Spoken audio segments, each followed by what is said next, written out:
everyone, it is the Prophet Michael David, aka Aries, and today I'm making this video because of the thumbnail I posted. I'll post it again right now. Now, I'm obviously American, so I, for one, know that our government, especially when it comes to what they call national security issues, just lies 100% of the time. So I don't believe anything they say. But what this guy said, and I'm specifically talking about the American guy at the conference that they're against a ceasefire because it only helps Hamas. Uh, that's bullshit. It's one of the fucking stupidest things I've ever heard in my life, and that's saying a lot. All right, so as a prophet, I'll tell you what the smart move is here. I've done all the thinking for you, and I know that sounds condescending, but as a prophet, yeah, I'm probably going to say that a lot. All right, the smart move here is because Hamas said that if they stop the bombing for even like a couple hours, they could gather up all the hostages, including the Israeli civilians. All that they would be holding is the Israeli soldiers to use them as bargaining chips for a prisoner swap in the future.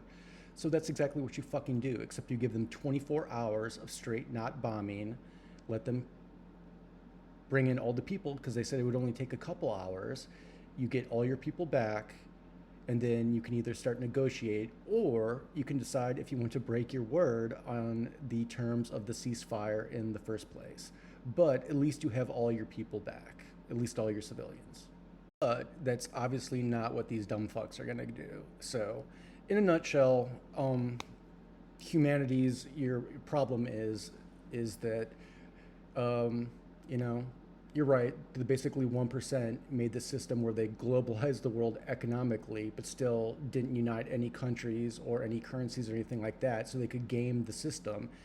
And now you have an entire world that's basically run by 200 countries, run by 200 sets of morons that spend 2/3 of the total global GDP on just making guns and weapons that are only built to kill human beings. And as my prophecies have said, if you guys stay with these 200 sets of fucking morons, in the next 3 to 5 decades, 30 to 50 years, half the global population will die, currently around 4 billion. To put this another way, for any moms, especially young moms that watch these videos, if you, from any country you are from, if you guys stay with these 200 sets of dumb fucks, in the next 3 to 5 decades, you will have to bury half your children. Or there's a 50-50 chance that your children will have to bury you, and they will then have to face this cold, dangerous world alone without you, which doesn't usually turn out very well for them. Yep. All right, lastly, before I go to some math stuff, because I hope somebody at least posted something on my algebra. Otherwise, I'll just do some math stuff.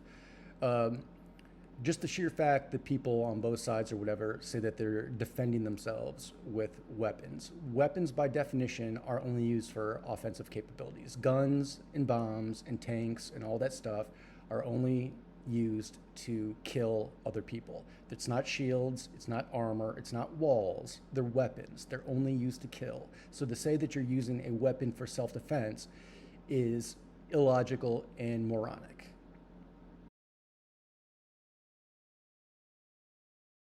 All right, segueing to sacred geometry. That is a quote by Sophie Germain. She's a very accomplished mathematician on her own. Wiki her if you would like to know more about her. But that is my favorite quote from her. But I used to always laugh about it because I was like, yeah, that's if you're 50-50, but what if your geometry is like 10 times better than your algebra? And I used to call my algebra shitty algebra, but I gotta admit, the algebra that I posted for you guys from April 15th of this year until, whatever, last week, that's the best algebra I ever did. It was very organized. You can tell when I'm in the zone that my handwriting's very good, my organization's very good, my use of a straight edge. It's just, I guess this gets to the point about the power of prophecy, the Holy Spirit, how it manifests differently in different prophets and everything. But I guess my question to you all would be, for the barely bachelor's degree from Iowa State, does that seem natural to you that I should be able to do that stuff? And honestly, it was easy. It was just time consuming to do because I have limited resources and everything. So does that seem natural to you? And we'll get back to this in a second because I'll bring up Tupac as well. But now I'm going to basically post a couple more pictures of those spreadsheets that I did, the like songs and everything, and then like kind of say the same words I did before. But now you have all my algebra and all my equations. So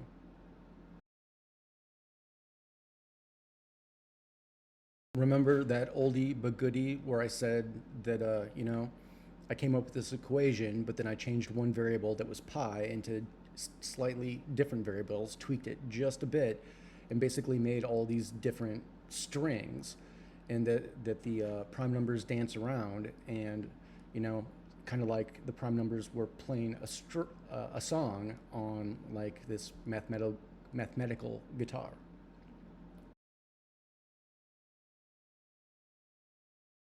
And then I showed you this one because I said, well, I found that equation where I could basically do guardrails on the primes themselves that stated that if you could ever find an equation that fits between these guardrails and never hits the rails, that would solve the Riemann hypothesis.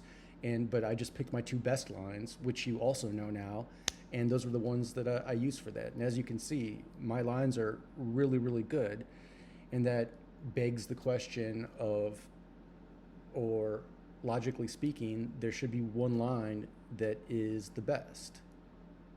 All right, so why is this so cool when it comes to solving the Riemann hypothesis? Well, if you get into the actual Riemann hypothesis, it's really complicated. But in layman's terms, what they're doing is adding up waveforms. And the trick is that the ones at the beginning, like it starts with the first Riemann zeta 0 is 14.1347 something something something. This next one is 21.0220 something something something, then 25.0109, I think. But the ones at the start, even though they're the smallest, their reciprocal is the biggest. And so they form the majority of the waveform at the end. In other words, you only have to take so much information and so much of the decimal place from the 14.1347, probably only that. So you only need like so many digits of numbers, digits of information. But because you're actually dealing with the reciprocals, each zeta 0 that you add up with the waveform, you have to take longer and longer and longer the decimal point, because you need more digits, because it makes such a smaller and smaller and smaller change in the whole waveform that you needed it to be more accurate. Otherwise, you lose all accuracy, which means the Riemann hypothesis in general loses its accuracy as the more zeros are added, because they need more and more and more and more computing power, because you're adding not just one when you get to the very large numbers, almost infinity or whatever, you're not just adding one infinite number to another infinite number, you're adding an infinite amount of infinite numbers to an infinite number, or subtracting. And that's why it's truly transcendental. And the Riemann hypothesis loses accuracy after a while. But since my equation is all algebraic, instead of dealing with an infinite number of transcendental numbers, you're only dealing with one. You just keep going out until you find the proper decimal, and improve on it with really high quality computers. Do either, like I said, magnitude divided by magnitude, or area divided by area, or do rotations around it, and like you'll be able to find the line that most perfectly balances out the primes. Nothing, it might be purely transcendental and there's really no number and goes on forever, but still it's a lot easier to find one transcendental number than an infinite amount of them. So again, before we segue into Tupac here, do my abilities seem natural, or do they seem supernatural? And like I said in many of my other videos, supernatural does not mean magic. I am not magic. There's a hilarious story about that, why God would never make me or anybody else magic. But that being said, do I or do I not seem to have abilities that not only do few humans have, but no other humans have. Which brings me into Tupac, because he was the same way. Just people didn't realize it.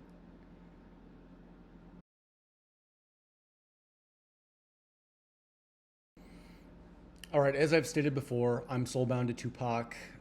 He's one of my 36 days, just as Aries is 36 days before my Taurus May 11th birthday. Tupac's birthday is June 16th, which is 36 days after. So Tupac was born. I am exactly 7 years minus 36 days younger than Tupac if he would be alive today. Stated that he was the last person that walked this planet that could have been the Mashiach. He was the 332nd possible Mashiach, and I'm the 333rd. And I'm almost positive that I posted this before, but this is my absolutely favorite Tupac quote, most prophetic Tupac quote as well, just because, like, it's so prophetic that he's 100% right and 100% wrong at the exact same time. It's amazing. Lastly, I'm going to post just because Tupac was a huge fan of acronyms as well. He was a master of words and symbolism. I've told you what his cross, his Exodus cross on his back meant, and what his tattoo, Egyptian tattoo of Bithia and a Feni on his chest meant.